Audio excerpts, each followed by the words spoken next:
Magandang araw sa inyong lahat. Ako si Raya, at sa pagkakataong ito, nais kong magbahagi ng isang kwento na mula sa aking puso. Ang kwentong ito ay isang pagsasalamin sa mga karanasan ko sa buhay, mga tagpo ng saya, lungkot, at mga desisyong nagbago ng aking landas.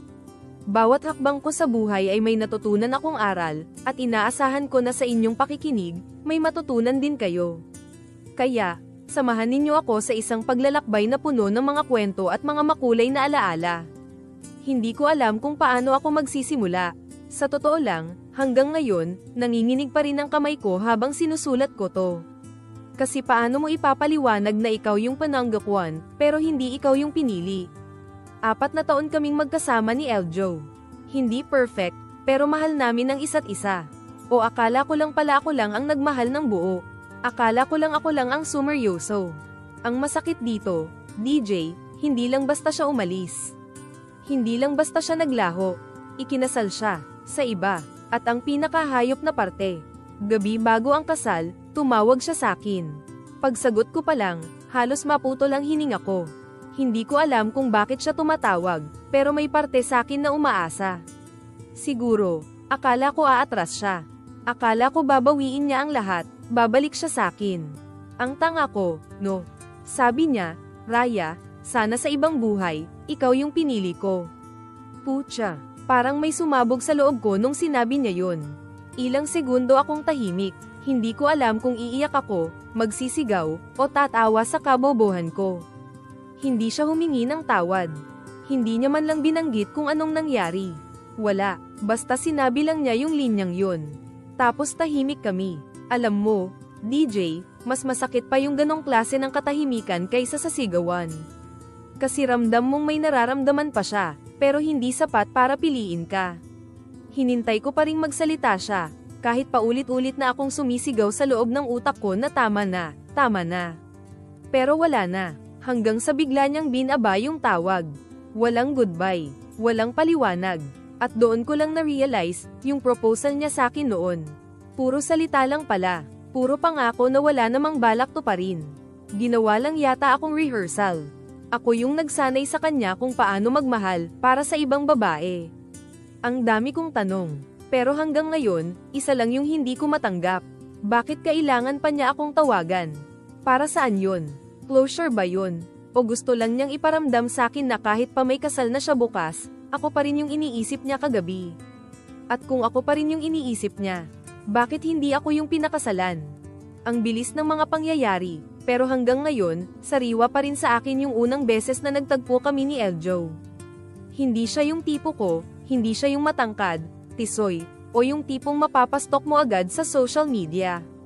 Pero may kung anong vibe siya na parang ang dali niyang lapitan. Yung tipong kahit hindi pa siya nagsasalita, parang alam mo nang may magnet na kumakapit sa'yo. Nagkakilala kami sa isang birthday party ng kaibigan ko. Ako pa nga yung hindi dapat sumama noon. Pero ayun, nakita ko siya sa may kusina, nagbubuhos ng yelo sa baso, at ngumiti lang bigla habang hawak ang bote ng Red Horse. Sabi niya, gusto mo ba ng malamig na piney? Ang corny. Pero natawa ako. Doon nagsimula yung mga mata naming hindi na nagkahiwalay buong gabi. Hindi ko agad in-expect na magiging madalas ang usapan namin. Simpleng, nakauwi ka na, hanggang sa, gusto mo bang sabayan kita mag-lunch? Tapos yung mga chat namin naging tawagan, yung tawagan naging late night calls, at yung late night calls, nauwi sa kanya, bumibisita sa bahay ko ng 10 oras ng gabi. First time niyang pumasok sa kwarto ko, wala siyang masyadong ginawa. Umupo lang sa gilid ng kama, tahimik lang. Pero ramdam ko yung tension. Yung tipo ng katahimikan na hindi awkward, pero may init. May pagnanasa. Tinanong niya ako kung okay lang daw ba na tumabi. Sabi ko, basta huwag kang gagawa ng kalokohan. Ang ironic, kasi ilang minuto lang, pareho na kaming walang imik. Pareho kaming huminga ng mabigat, tapos kusa na lang lumapit yung mga labi niya sa leeg ko. Hindi naman siya bastos. Hindi rin siya nagpumilit, pero marunong siya. Yung bawat galaw niya, parang sinadya. Maingat, mabagal, mainit. Hindi namin tinapos yung gabing yun sa sex, pero ang totoo, parang mas matindi pa sa sex yung naramdaman ko noon. Yung paghawak lang niya sa bewang ko, yung pagdantay niya ng braso niya sa dibdib ko habang natutulog kami, ramdam kong safe ako. Ramdam kong gusto niya ako. Hindi lang katawan ko, kundi ako. Araw-araw niya akong sinusundo sa trabaho. Pinagdadala ng kape sa office. Tinutulungan mag-grocery. Pag may sakit ako, siya yung unang dumarating. Wala akong naging dahilan para pagdudahan siya. Pero syempre, may mga red flag na rin noon. May mga text siya na biglang dini-delete.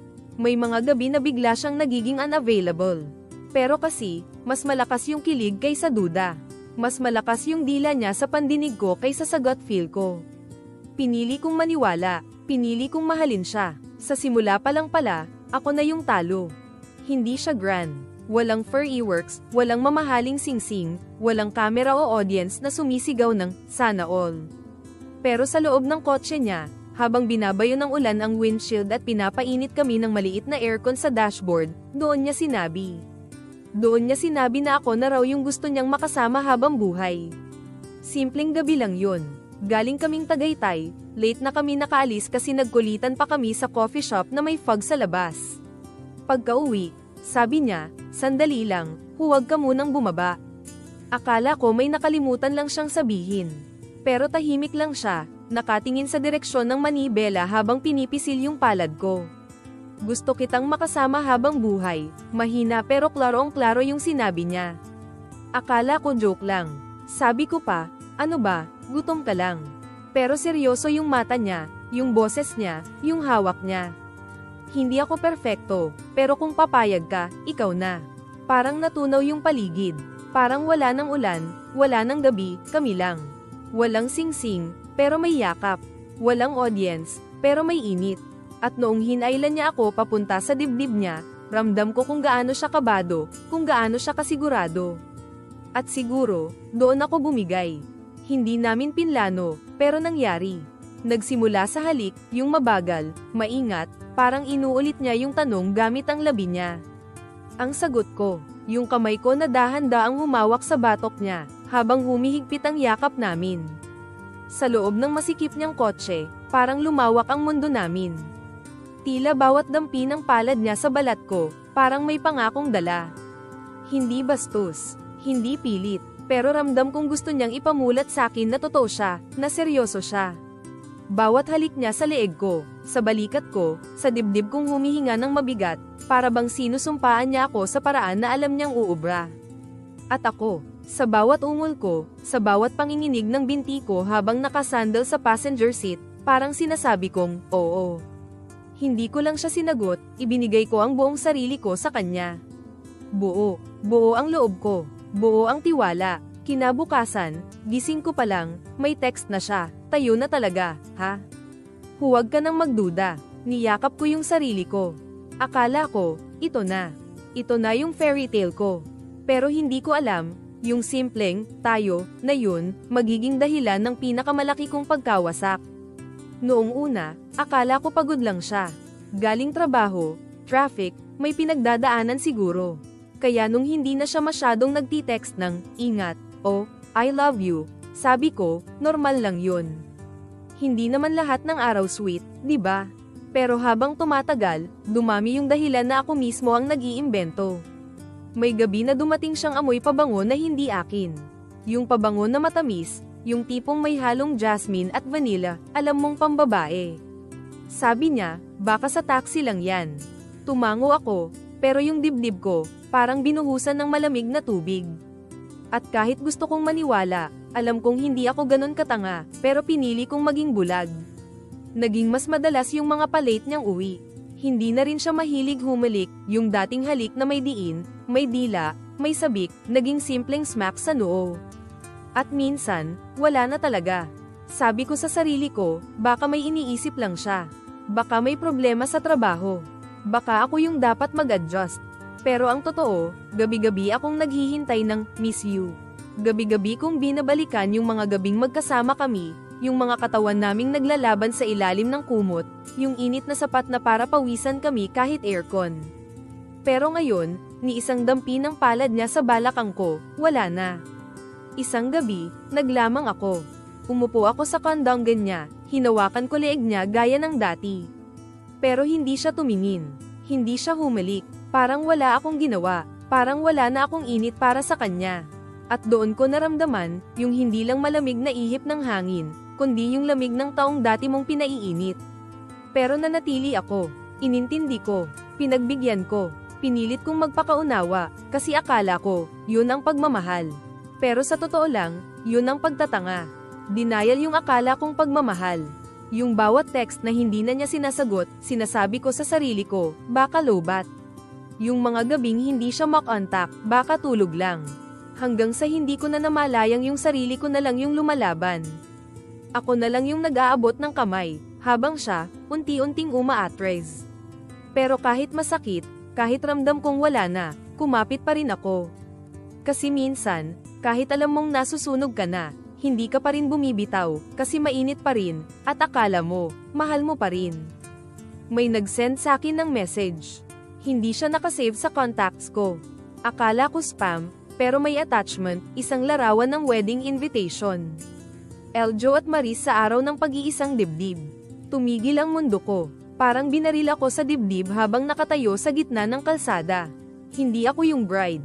Hindi ako yung pinili. Pinilit kong huminga. Nanginginig yung kamay ko habang tinatawagan ko siya. 1, 2, 5, 10. Walang sumasagot. Tinext ko, ano to, Eljo? Totoo ba to? Ilang minuto pa, dumating ang reply. Maikli, walang emosyon. Mas kailangan niya ako ngayon. Para akong nilunok ng lupa. Ang lalaking niyakap ko tuwing gabi, ang lalaking hinayaan kong pasukin ang buhay at katawan ko, ang lalaking pinaniwalaan kong akin, ibang babae pala ang babasahan ng Till Death Do Us Part. Naalala ko pa yung huling gabi namin. Yung pagyakap niya sa akin habang nakatalikod kami sa isa't isa pero magkadikit pa rin. Yung haplos niyang may lamang, pero ngayon alam ko na, may guilt pala yun. Niloko niya ako habang buo ang loob niyang pakasalan ng iba. Ginamit niya ako para mapuno ang kulang sa kanya, pero nung kailangan na niyang mamili, ako yung itinapon. Pakiramdam ko dumi ako, basahan. Parang lahat ng gabi na pinunasan ko ng pawis ang likod niya pagkatapos naming magsama, wala lang. Parang lahat ng I love you na sinambit niya habang nakapatong siya sa akin, scripted lang. Parang ni hindi niya ako minahal, ginamit lang niya ako para maibsan ang pagkalito niya habang inaayos niya ang totoong buhay niya kasama ang ibang babae. Gusto kong sumigaw. Gusto kong durugin yung cellphone. Gusto kong kalimutan lahat ng sandaling dinama ko siyang parang akin. Pero yung katawan ko, kabisado pa rin siya. Ang init ng palad niya, yung bigat niya sa dibdib ko, yung mga bulong niya sa tenga ko habang dinadala niya ako sa rurok, lahat yun, nananatili sa balat ko. At masakit, dahil kahit galit ako, kahit gustong gusto ko siyang kamuhian, mahal ko pa rin siya nung araw na yun. Mahal ko siya habang pinipili niya ang iba. At yung bangungot na yun, gising ako habang nangyayari. Akala ko ako yung the one. Pero ang totoo, ako lang yung daan para makalimot siya.